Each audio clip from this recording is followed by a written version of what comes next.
Saya bukan tentara, saya anak tentara. Saya dilahirkan dalam kontemplasi kebudayaan. Saya lahir di kampung. Melakukan pengembaraan spiritualitas lewat perjalanan sejak lahir sampai hari ini. Tidak lepas dari cerita tentang masa lalu dan cerita tentang masa depan. Kita ini memiliki keterikatan dengan apa? Saya menyebut adalah dengan leluhur. Ketika dengan leluhur dulu kita mengatakan kalau bicara karuhun maka tuduhannya klinik. Padahal tidak. Bangsa yang meninggalkan nilai-nilai leluhurnya, maka dia akan kehilangan nasionalisme kebangsaannya. Bicara tentang karuhun bukan klinik, tapi bicara tentang kakek nenek kita, tentang buyut kita, tentang jangawareng kita, tentang udeg-udeg dan kaisiwur kita, yang hari ini dalam tren genetika dan kehidupan anak-anak kita hari ini. Mereka tidak hafal nama neneknya, mereka tidak hafal nama buyutnya, mereka tidak hafal dari mana dia berasal, dan siapa leluhurnya. Ini adalah ancaman masa depan. Sedangkan orang lain terus-terusan setiap hari bercerita tentang leluhurnya. Maka dalam jangka panjang, khususnya orang Sunda, dia akan ada rangkaian yang terputus dengan masa lalunya. Yang pada akhirnya, dia akan ada rangkaian terputus dengan tanah dan airnya.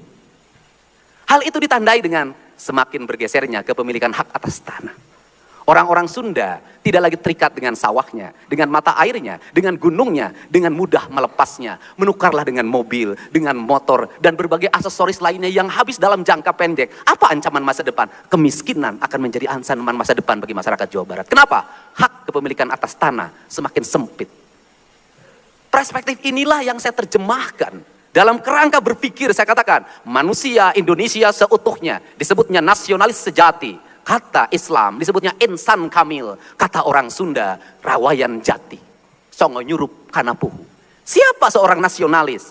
Mereka yang dirinya bersenyawa dengan tanahnya, bersenyawa dengan airnya, bersenyawa dengan mataharinya, bersenyawa dengan udaranya. Ketika terjadi persenyawaan, saya belajar dari Kopassus bahwa orang prajurit yang bersenyawa dengan tanah dan air dan udara dan mataharinya, ketika di hutan, dia seperti hutan. Ketika di air, dia seperti air. Ketika di laut, dia seperti laut. Maka dia orang yang tidak bisa dideteksi oleh musuhnya. Dia bersenyawa seluruh semestanya. Dan itulah spirit prajurit Kopassus sejati.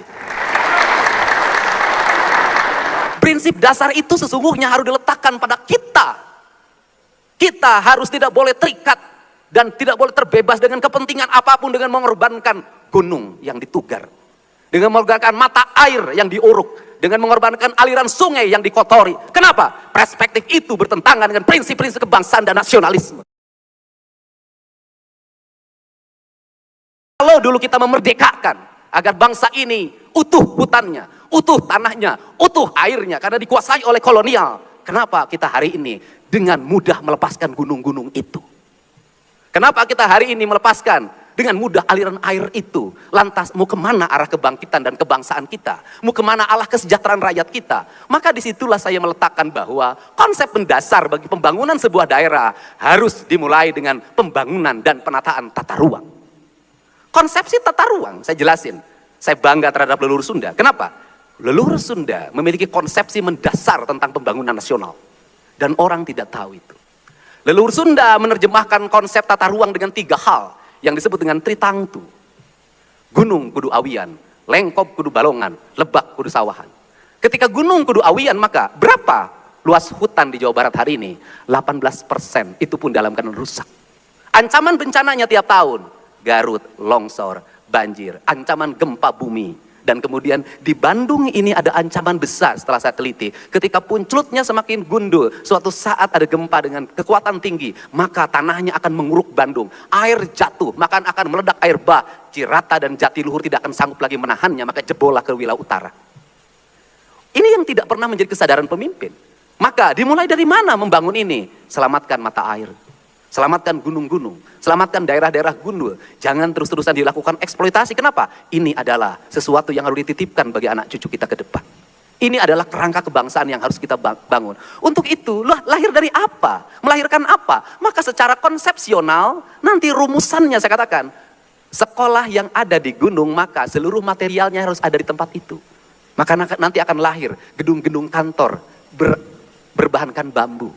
Nanti akan lahir sekolah-sekolah berbahankan bambu. Kenapa? konsepsi pembangunan selama ini salah. Di daerah gunung, gedung sekolah SD-nya, gedung sekolah SMP-nya, gedung sekolah SMA-nya menggunakan bahan baku pasir, batu, semen. Biaya angkutnya mahal, RAB-nya hampir sama dengan yang di dalam kota. Akibatnya apa? Kualitas bangunannya cuma bertahan sebentar. Sudah apa yang dilakukan oleh kita? Daerah bambu, bangunan sekolahnya dari bambu. Daerah kayu, sekolahnya dari kayu. Semuanya ditata, itu yang disebut dengan falsafah Sunda. Ciri sabumi, cara sadesa, Jawa datu tung biritna, sacarana lain tepak sejen igel. Apa itu artinya bahwa pembangunan harus dibangun berdasarkan karakter wilayah dan karakter lingkungan. Bukan hanya bangunan nanti melahirkan kurikulum. Kurikulum yang di daerah gunung, maka anak-anak diajarkan bagaimana estetika gunung, bagaimana ilmu hayati gunung, bagaimana ilmu biologi gunung, bagaimana ilmu matematika gunung, bagaimana ilmu ekonomi gunung, bagaimana ilmu UMKM gunung. Maka gunung itu menjadi kekuatan ekonomi yang melahirkan multiplayer efek kebudayaan. Dan nanti orang-orang gunung akan bangga tinggal di gunung. Kenapa? Menjaga gunung melahirkan kemakmuran. Entah kenapa setiap melihat video pendeknya Kang Deddy Mulyadi, Gubernur Jawa Barat, saya selalu setuju begitu. Selalu setuju dan kayak pas dalam angan-angan. Contoh yang pernah saya pikirkan jauh sebelum itu soal kebersihan jalan. Bagaimana ya jalan itu seandainya per 1 kilometer itu per berapa ratus meter itu ditangani satu orang. Jadi dia tiap hari ngontrol di sekitar itu. Ternyata hari ini Kang Deddy akan melakukan itu untuk mengontrol kondisi jalan provinsi di Jawa Barat.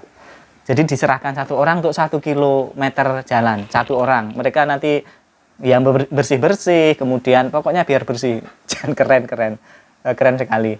Kemudian masih banyak lagi. Saya nanti usul Kang Deddy, termasuk lampu-lampu PJU jalan yang ada tukang ngecek malam hari itu mana yang padam itu langsung dilaporkan, terutama jalan provinsi ya, yang menjadi tanggung jawab provinsi langsung dibenahi karena di jalan itu berbahaya kalau lampunya mati. Jadi ada petugas jalan itu tadi yang 1 kilo tadi malamnya ngecek lampu, sekilas mana yang mati dicateti nanti dilaporkan. Kalau lampu kan tidak harus menservis, tapi cuma ngelaporkan saja, saya kira tidak berat. Itu sekaligus dicek biar lampu jalan itu nggak ada yang mati-mati gitu loh ya.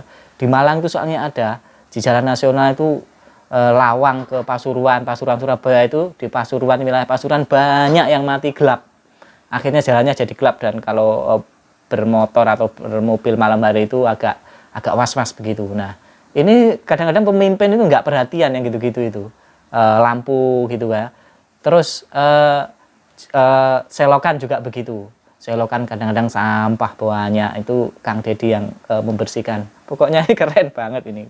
Gubernur Jawa Barat itu keren. Yang dilakukan tuh teknis-teknis dan yang menyentuh hati masyarakat langsung ya. Jadi ini hendaknya ditiru ya oleh pimpinan-pimpinan yang lain kalau ingin dicintai rakyat. Ya kira-kira prototipenya seperti itu. Jangan gaya akal-akalan dewe, karpe dewe, pengen memperkaya diri, cari uang kembalian gitu. Dan ini kita jadikan contoh, Kang Deddy Mulyadi ini adalah pejabat yang kreatif, solutif, dan merakyat ya, kelihatan ikhlas sekali ya. Semoga benar-benar ikhlas ya. Dan ini bisa ditiru oleh gubernur-gubernur yang lain atau kepala daerah, jangan hanya duduk laporan anak buahnya.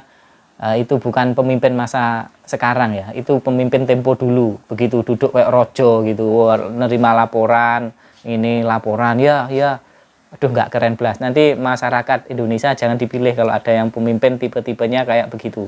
Cari tipe-tipe kayak Kang Deddy Mulyadi, kayak Menteri Andi Amran Sulaiman ya, yang pinter bersentuhan langsung dengan masyarakat dan menyelesaikan persoalan masyarakat. Nggak pinter ngedabrus ngomong, berretorika, ngomong ke sana ke sini, kerjanya nol. Itu banyak juga yang kayak gitu. Apalagi hanya duduk aja, nggak bisa ngomong, nggak bisa kerja, bisa dilihat tuh jangan nyebeli gitu. Nah, kita ke depan harus pilih pemimpin-pemimpin yang berkualitas, setidaknya kayak Kang Deddy Mulyadi ya. Kemudian ya ada banyak sih sebenarnya contoh-contoh. Di Papua itu ada wali kota yang dari Cina, itu juga bagus ya, keliling-keliling terjun ke masyarakat. Jadi meskipun orangnya putih, orang Cina, di Papua dia menang ya, karena memang orangnya baik. Dan Indonesia ini percayalah, asalkan baik dari manapun Anda asalnya, suku apapun, insya Allah akan didukung ya. Insya Allah akan, dan bukan insya Allah, saya yakin akan didukung. Masyarakat sekarang itu sudah tidak primordial yang terlalu desa begitu ya, sudah main ini, mana yang mampu, mana yang tidak, mana yang tulus, mana yang tidak, mana yang ikhlas, mana yang tidak, itu akan terbaca dari perilakunya ya, perilakunya, gesturnya, cara ngomongnya, cara menangani, menyalami masyarakat itu bisa dibaca, gestur-gestur seperti itu bisa dibaca. Orang sekarang semakin kritis ya, apalagi ada medsos, ada TikTok, ada itu udah. Saya ucapkan selamat kepada warga Jawa Barat yang mempunyai gubernur istimewa, yang bikin iri kita-kita yang tidak di luar Jawa Barat ya.